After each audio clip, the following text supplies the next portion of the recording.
আব্দুর রহমান, আব্দুর রহমান, আরে কোথায় গেলি বাবা? একটু এদিকে আয় তো।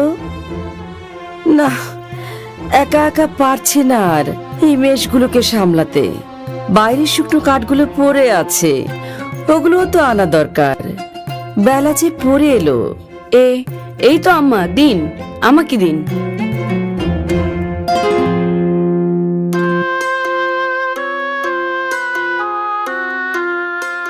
আম্মা, আপনি ভেতরে গিয়ে বিশ্রাম নিন, আমি সব সামলে নেব।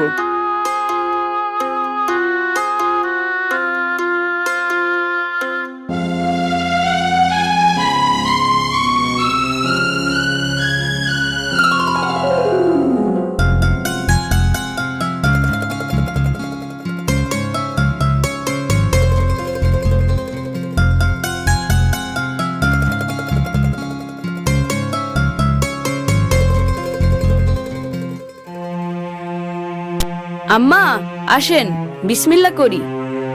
তুমি শুরু করো বাবা, আমার তেমন খিদে নেই।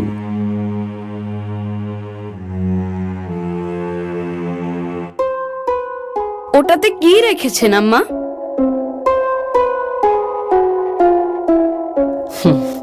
রেখেছি আমার স্বপ্ন। স্বপ্নও কি সিন্ধুকে রাখা যায় নাকি? যায় যায়, তুমি বড় হলেই বুঝতে পারবে। আচ্ছা ঠিক আছে, বড় হলেই বুঝবো। এবার আসুন, আমাকে খাইয়ে দিন। পাগল ছেলে আমার, বড় আর হবি কবে?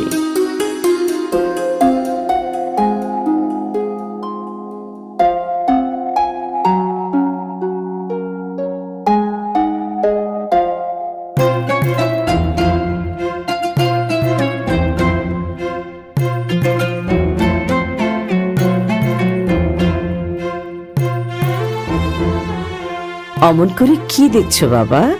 তোমাকে প্রায়ই দেখি ছাদে এসে দূরে তাকিয়ে থাকো। কি আছে ওইদিকে? স্বপ্ন, স্বপ্ন আছে মা। আমি বুঝি বাবা, তোমার লেখাপড়া করার অনেক শখ। আল্লাহ করুন আমাদের দুজনের স্বপ্নই যেন পূরণ হয়।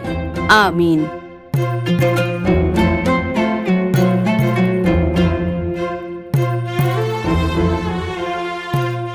আম্মা, বাগদাদ কি অনেক দূরে? সেখানে নাকি অনেক বড় বড় ওস্তাদ আছেন, আমিও সেখানে যেতে চাই। আল্লাহ চাহেন তো তোমার মনের আশা অবশ্যই পূরণ হবে।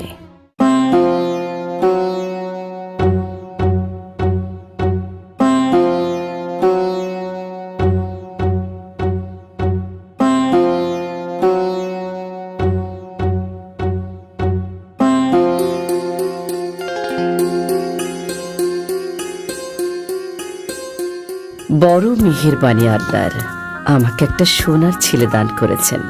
অন্য ছেলেরা যেখানে পড়াশোনাই করতে চায় না, সেখানে আমার আব্দুর রহমান কিনা।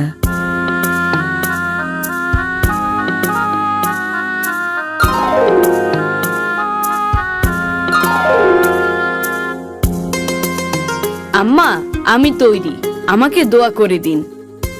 এসো বাবা, আল্লাহর রহমত সবসময় তোমার উপর ছায়া হয়ে থাকুক।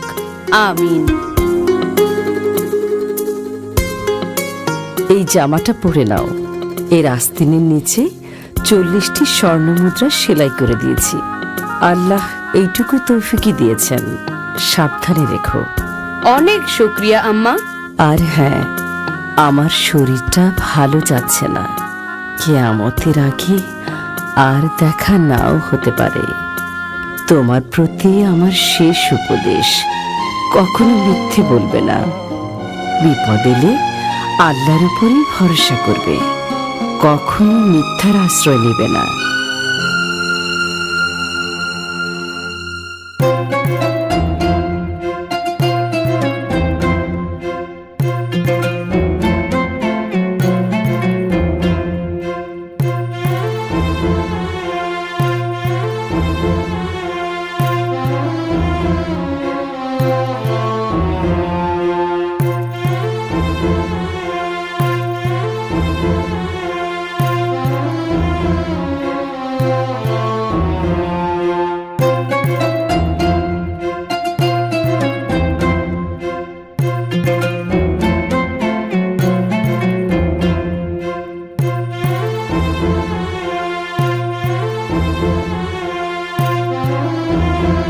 সবাই তো মনে হয় আরাম করে ঘুমাচ্ছে।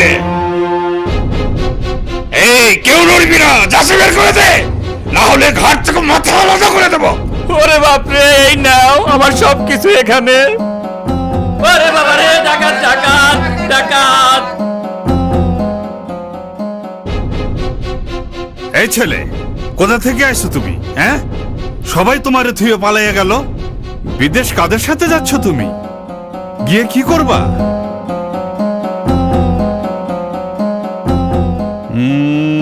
বোবা নাকি ছেলেটা? কথা কয় না দেখি। দূর, বাদ দেন, ছোট ছেলে, ওর কাছে কিছুই নাই। আরে কথা বলবি নাকি জিহ্বা কেটে ফেলবো? জিজ্ঞেস করি কোথায় যাস? বাগদাদ। হ্যাঁ, ফকিন্নির ছেলে আবার বাগদাদ যায় কেন? কি পড়াশোনা করতে, না ফোরাতে ডুবে মরতে? পড়াশোনা করতে। পড়াশোনা করতে? তা খালি হাত পা নিয়ে গেলেই পড়াশোনা হবে? পাত্তি পুতি কিছু লগে আছে, না বাগদাদের রাস্তা ঝাড়ু দিয়েই খাইবা? ওকে ভালো করে চেক করেন, খালি হাতে তো আর কেউ বিদেশ যায় না।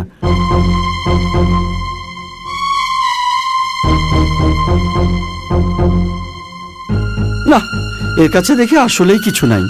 বুঝছি, আসলেই ফকন্নির ছেলে। না, আমার আম্মা আমাকে যথাযথ খরচ দিয়েই কাফেলায় পাঠিয়েছেন। ও তাই নাকি? তা সেগুলো কোথায়?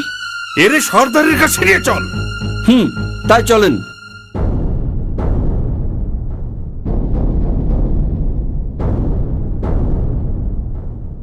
সর্দার, এই পোলা নাকি বাগদাদ যায় পড়াশোনা করতে, কিন্তু ওর কাছে কিছুই পাই নাই। হয়তো কিছুই নাই, বড়দের সঙ্গে যাচ্ছিল। আছে ওস্তাদ, আছে। ও নিজে বলছে ওর কাছে অনেকগুলো স্বর্ণমুদ্রা আছে।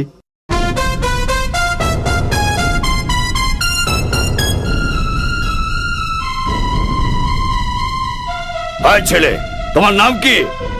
আব্দুর রহমান। তা তোমার কাছে কিছু থাকলে সোজা বের করে দাও, নইলে জলদি কেটে পড়ো, আমাদের কাজে ব্যাঘাত ঘটিও না। জি, আমার বগলের নিচে জামার সঙ্গে সেলাই করা থলেতে স্বর্ণমুদ্রাগুলো আছে। ওর জামাটা কেটে ফেলো এক্ষুনি, দেখি কি বের হয়।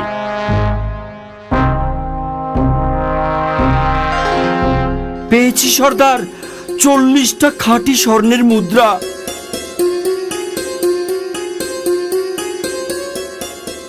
তুমি তো দেখছি আচ্ছা বোকা ছেলে, এই বুদ্ধি নিয়ে বাগদাদ যাও পড়াশোনা করতে? তুমি না বললে তো কেউ জানতেই পারতাম না যে তোমার কাছে এত মূল্যবান সম্পদ আছে। আমার লোকেরা তো তোমার শরীর ঘেটেও কিছু পায়নি। তুমি ইচ্ছে করলেই আমাদেরকে ধোকা দিতে পারতে, তাতে তোমার এই সম্পদগুলো তোমারই থাকতো। কিন্তু সেটা না করে গোপন জিনিসটি প্রকাশ করলে কেন? কারণ আমি আল্লাহকে ভয় করি, সেই সাথে আমার আম্মার উপদেশ যেন কখনো মিথ্যা না বলি। বিপদে পড়লে যেন আল্লাহরই আশ্রয় চাই, মিথ্যার নয়। কি বললে তুমি? আমার উপদেশ? বিপদও মিথ্যে বলা যাবে না। না, কারণ আল্লাহ যদি ইচ্ছা না করেন তাহলে মিথ্যা বলেও আমি রেহাই পাবো না। তাই আমি তার কাছেই নিজেকে সঁপে দিয়েছি, মিথ্যার কাছে নয়, তোমাদের কাছেও নয়। আর আমাদের নবী বলেছেন, মিথ্যা হলো সকল গুনার মা। মিথ্যাবাদীকে আল্লাহ কখনো ভালোবাসেন না। সামান্য এক বাক্য মিথ্যায় তুমি তোমার কষ্টের জমানো সম্পদটুকু রক্ষা করতে পারতে। আমি বরং তার চেয়ে বড় সম্পদ রক্ষা করেছি, সেটি হলো সত্য, মহান আল্লাহর হুকুম আর আমার মায়ের উপদেশ। স্বর্ণমুদ্রার জন্য আমার কোনো আফসোস নেই। সত্যের চর্চায় এতটাই নির্ভীক এই বালক, এই সাহস, এই ভরসা সে কোথা থেকে পেল? কত বড় সাহস! সর্দারের মুখে মুখে কথা! তোর ঘাড় থেকে মাথাটা নামিয়ে দেবো আজ। থামো! কাল কিয়ামতে মহান রবের সামনে আমাকে মিথ্যাবাদী হিসেবে দাঁড়াতে হবে না। এর চেয়ে খুশির সংবাদ আর কি হতে পারে? এই বালক মায়ের কথার অবাধ্য হচ্ছে না, আর আমি আল্লাহর অবাধ্যতাকে পেশা বানিয়ে নিয়েছি। হায় খোদা, কি হবে আমার পরিণতি? আমাকেও তো একদিন মরতে হবে। কাল কিয়ামতে আল্লাহ যখন জিজ্ঞেস করবেন দুনিয়াতে আমাকে লুটপাট করার জন্য পাঠানো হয়েছিল কিনা, তখন আমি কি জবাব দেব? আমাকে তুমি ক্ষমা করে দাও বাবা, ক্ষমা করে দাও। আজ তুমি আমার চোখ খুলে দিয়েছো। কত শত মানুষকে আমি লুণ্ঠন করেছি, তাদেরকে পথে বসিয়েছি, পদে পদে আল্লাহর হুকুমের অবাধ্য হয়েছি। তুমি আমাকে সঠিক পথে তুলে দাও। সঠিক পথে তুলে নেবেন আল্লাহ, ক্ষমাও করবেন আল্লাহ। আপনি শুধু তার কাছে তওবা করুন আর প্রতিজ্ঞা করুন যে ভবিষ্যতে কোনো দিন আল্লাহর অবাধ্য হবেন না, ডাকাতি করবেন না, লুটতরাজ করবেন না। এই আমি তওবা করছি, আর কোনোদিন পাপ কাজে নিজেকে নিয়োজিত করব না।